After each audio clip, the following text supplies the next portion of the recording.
Good morning, everybody. What a great turnout. This is wonderful. Why would you complete a project when you can start a new one? One of my organizations that I worked for, we went through 5 CEOs in 5 years. You can imagine what the strategic planning looked like. And more cognitive dissonance, meaning I tune into what I psychologically and philosophically already believe in.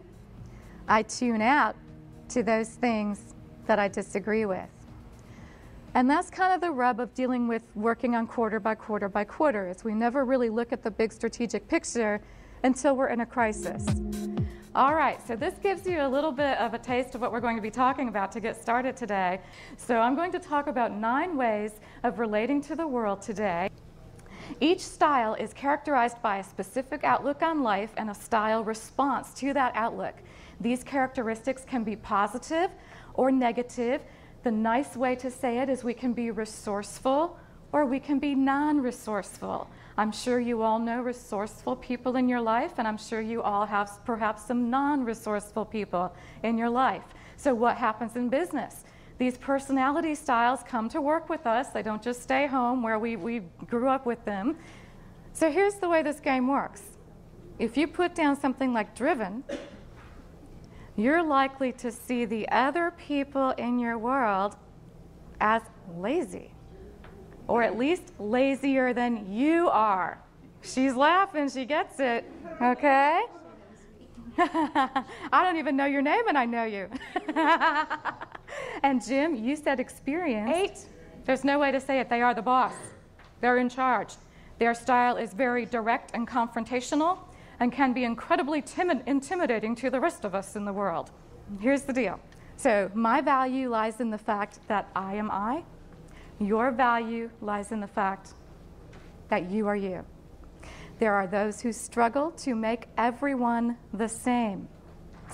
If we succumb, there will be no surprise, no laughter, no creativity, and no opera in the streets. So the bottom line is, no matter what style we're talking about, everybody is looking for acceptance in their own way. And anything that you can do to help bring that about is going to help you organizationally move the ball forward.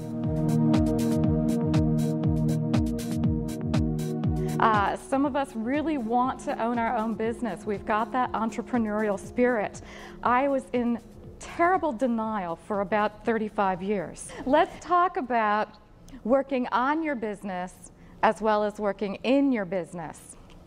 And this is the ugly part of being an entrepreneur or a business owner that a lot of people don't like to think about. We get oftentimes involved in the day-to-day of whatever projects we're doing, whatever clients we're working on, that we really don't step back and focus on what makes this thing tick. One of my clients this last year required me to go out and get E&O insurance. I've never done that. That's errors and omissions insurance, in case anybody doesn't know.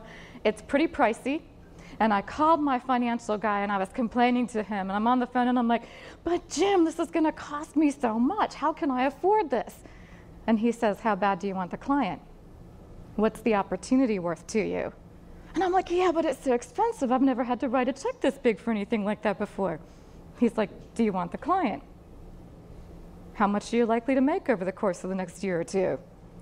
So I swallowed really hard and I got out my checkbook and I wrote the check for the insurance. Is it painful? Yeah. At the end of the day, is my financial guy right? Did I gain more by being able to work with this organization than I lost by writing that check? There's a certain cost to doing business. Yeah. Again, defining success up front, get the scope of work signed. This is an addendum to my contract, and if it's not signed, we don't proceed. It's that simple. Because I want to know that they know that I know that they know what we're doing. Because how many times do you have the conversation and you start the project and it's like, oh, well, I didn't want an apple. I said apple, but no, I'm sorry, I meant an orange. We were doing tons of IPO work for high-tech companies out of California. We had a feeder system out to California. where the work would just come. Because the firms out there had waiting lists of 15 to 20 clients on them. They couldn't service them all. So we had a runner who would go out to California, do the meetings, get the business, bring it back to the team, and away we go. Business was good. I started my business at a really good time. And then what happened? The tech bubble burst, right?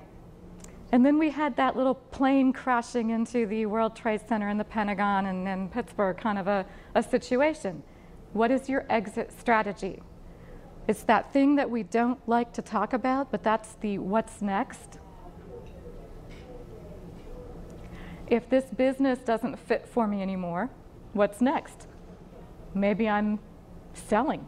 Maybe I'm buying. Maybe I'm partnering. Maybe I'm growing. Maybe I'm shrinking. Maybe I'm getting out of the industry altogether because I hate it. You know, you have to kind of think through what those options are for you and what's going to be next for you, and then plan in for that. Somebody said to me early on, it's about life balance for me. Sometimes it's life balance because we have kids. Sometimes it's life balance because we have parents. Sometimes it's life balance because we have both and we're stuck in the middle, right? And sometimes it's life balance just because we personally have gotten to a place where we figured out we need that little bit of give and take. So figure out what that is and what's important to you in your life and make that a priority. 10 trends that are going to change your business forever. The first one, obviously, is social media. As you can see from the screen up here, there's a lot of different things going on. Blogs, social media becoming so prevalent that it may be overtaking traditional media in many senses.